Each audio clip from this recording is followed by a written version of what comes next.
Sarunas par mīlestību. Beidzās dejošanas nodarbība. Bērni garderobē ģērbās un čaloja. Pēkšņi audzinātāji pamanīja, ka mazajai Elīnai ir kaut kādas ļoti garas zeķu bikses. Vai tās vispār ir tavas? Viņa jautāja meitēnam. Nē, Marseles, bet mēs gribam būt māsas. Lūdzošā balsī taisnojās Elīna, mēģinādama pavilkt augstāk draudzenes garās zeķu bikses. Elīnīt, jūs taču varat būt kā māsas, arī nemainot zeķu bikses. Audzinātāja nosmējās. Velc vien labāk nost, to ar tik garām nemaz pastaigāt nevarēsi. Kamēr Elīna negribīgi darīja to, ko viņai lūdza, garderobes otrā galā sākās cits interesants dialogs. Anna, vai tev būs brālītis vai māsiņa? Iejautājās Patricija. Brālītis, cik tas ir forši, laimīgā! Draudzene cieši apskāva Annu.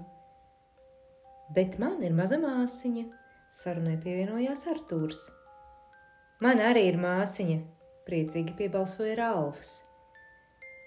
Bet man gan būs sieva, pēkšņi nopietni paziņoja 4-gadīgais Olivers. Lielākie bērni sāka smieties, bet Olivers līdz ausīm smaidīdams palika pie sava. Jā, man būs sieva. Bet es zinu 2, kas ir iemīlējušies, pēkšņi paziņoja Rainers. Visi bērni apklusa un paskatījās uz runātāja pusi. Jā, visu gudri turpināja Rainers. Artūrs ir iemīlējies Elizabetē, bet otrs ir Mārtiņš, jo viņš vienmēr ārā apķer stabu. Visi atkal sāka skaļi smieties. Artūrs nedaudz nosarcis aši, pabeidza vilkt sandales un ieskrēja grupiņā. Elizabete smaidīja kā saulīte, bet Mārtiņš apķēra durvju stenderi, demonstrēdams, kā viņš ārā mīļo stabu. Bet es, kad izaugšu, gribēšu tikai vienu bērnu. Domu kamolīti tālāk ritināja Ralfa mazā māsiņa Lindiņa. Kāpēc? Apvaicājās Patricija. Jo tētis nevar tikt ar mums galā, nopietni atbildēja mazais meitēns. Atkal atskanēja smiekls šalts. Audzinātāji iegāja grupiņā, jo lielākā daļa bērnu jau bija saģērbušies.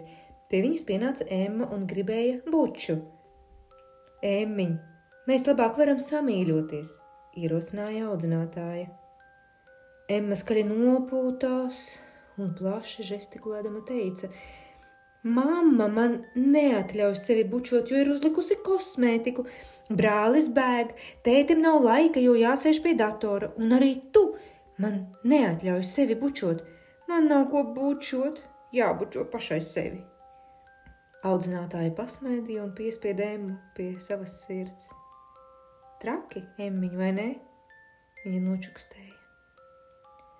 Pa to laiku pie audzinātājas bija pienācis arī 6-gadīgais Markus. Tev šodien būs no manis ļoti stipri jāatvadās, zēns teica. Kāpēc? Audzinātāja izbrīnījās. Jo es braukšu uz laukiem, būšu tikai pirmdien. Un zēns apķēra audzinātāju. Pa to laiku 3-gadīgajam Rihardam atnāca pakaļ Omīte. Mazais puisēns ierāpās viņai klēpī un lielīgi sauca audzinātājai. Tu nevari mīlēt manu Omi. Audzinātāja nosmaidīja vienu par mazo prātvēderu un aicināja lielākos bērnus pie galda rakstīt burtnīcās. Mārtiņš nopūtās. Viņam īsti labi nesanāca lielie rakstītie burti. Viņš jau iepriekšējā dienā bija nopūlējies vaigas sviedros, bet burti izskatījās šķībi greizi. Audzinātāji, mēs varam sarunāt, ka tu rakstīsi augšas, es apakšas? Martinam pēkšņi radās spoža ideja. Labi, atjokoja audzinātāja.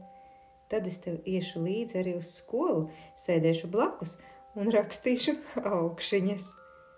Sarunāts! Mārtiņš lielā priekā pielēca kājās un paspieda audzinātājai roku.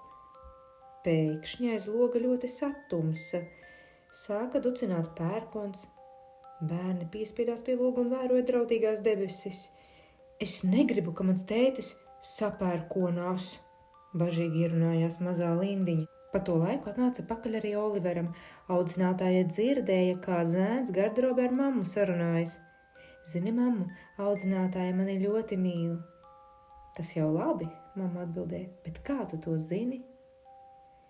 Tad, kad es viņai pasmaidu, viņa vienmēr man pasmaida pretī, noteica mazais zēns. Audzinātāja to dzirdot pie sevis nosmaidīja un nodomāja, es jūs patiešām ļoti, ļoti mīlu. Ar jums kopā dzīve ir tik īsta. Mīļie bērni, mīļās mammas un tēti, jums tikko bija iespēja mazu mirkli paviesoties mūsu grupiņā.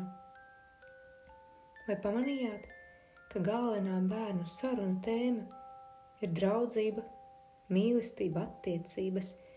Tas patiešām ir pats svarīgākais dzīvē – redzēt cilvēkus sev blakus, dzirdēt viņus, būt ar viņiem, mīlēt viņus.